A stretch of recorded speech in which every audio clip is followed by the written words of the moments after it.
100 शब्द प्रति minute editorial page से डिक्टेशन रहेगा दोस्तों।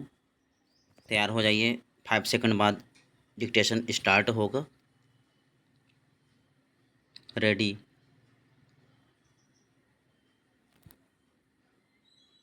संविधान में अनेक सकारात्मक आरक्षण समेत पहल हुई हैं ताकि जाति की जकड़न ढीली पड़े। केंद्र व राज्य सरकारों ने अनगिनत कदम उठाए हैं प्रशासनिक व नीतिगत स्तर पर। इस दिशा में सामाजिक सुधार आंदोलनों ने भी बड़ी भूमिका निभाई। वैचारिक स्तर पर सपना है जाति विहीन समतापूर्ण समाज बनाना। पैरा। इधर गांव में रहा व्यवहारिक अनुभवों का निष्कर्ष जमीनी धरातल पर 2 तथ्य हैं। कानूनी प्रावधानों सरकारी नीतियों की सूचना घर घर तक है, यह सकारात्मक है, पर एक चुनौती उभरी है। विभिन्न जातिगत समूहों में दूरी बढ़ रही है। दूसरे के प्रति आक्रामक या भावनात्मक स्तर पर ठेस पहुंचाने की प्रवृत्ति बढ़ी है। एक दूसरे को ललकारने का भाव आपसी संघर्ष का आधार बन रहा है। हिंदी पट्टी में इस तनाव को बढ़ाने के लिए लोकगीतों को औजार बनाया जा रहा है। गीतों से जातियों में एक दूसरे को अपमानित करने की स्पर्धा है। गीत तनाव की वजह बन रहे हैं। आपसी झगड़े दूरियां बढ़ रही हैं। लोग इसकी वजह बताते हैं लगातार चुनावी माहौल। देश में 32 प्रत्यक्ष निर्वाचित विधायिकाएं, 1 लोकसभा और 31 विधानसभाएं हैं। अप्रत्यक्ष पद्धति में हर 2 साल में राज्यसभा और विधान परिषदों का चुनाव अलग है।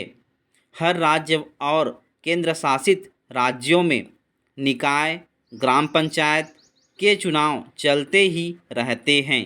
चुनाव आते ही जाति केंद्र में आ जाती है। जातीय बैठकें होती हैं। पैरा। 1901 की जनगणना बताती है कि भारत में 2378 जातियां हैं। मशहूर समाजशास्त्री डॉक्टर G.S. धुर्वे की किताब है भारत में जाति और नस्ल। इसमें चर्चा है देश के हर भाषा क्षेत्र में लगभग 200 जातियां हैं। अंतर्विवाह समूहों में बांटा जाए तो संख्या 3000 के लगभग पहुंचेगी। सोशल मीडिया के दौर में यह जातीय चेतना हर समूह तक पहुंची है। इसका हल क्या है? डॉक्टर लोहिया जाति तोड़ो सम्मेलन आयोजित करते थे।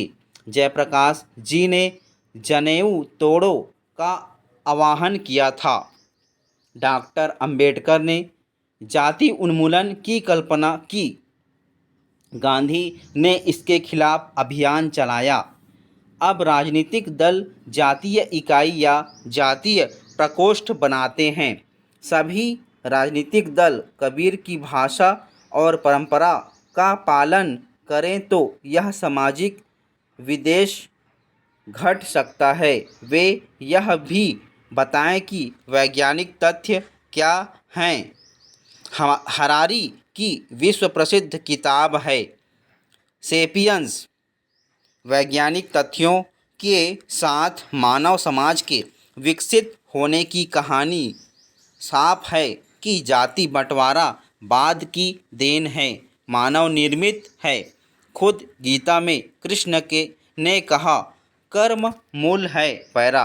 अतीत स्मरण करें। एक धारा जाति और वर्ण व्यवस्था को पुष्ट करती थी तो समानांतर धारा इसे नकारती थी। कर्मकांड के विद्रोह में बुद्ध का दौर आया। उपनिषदों का मूल स्वर इस जाति व्यवस्था के खिलाफ है। बुद्ध से लेकर शंकराचार्य तक ज्ञान युग का दौर चला। इसी तरह भक्ति युग के संत कवियों ने समाज और मानव को एक करने में अहम भूमिका निभाई।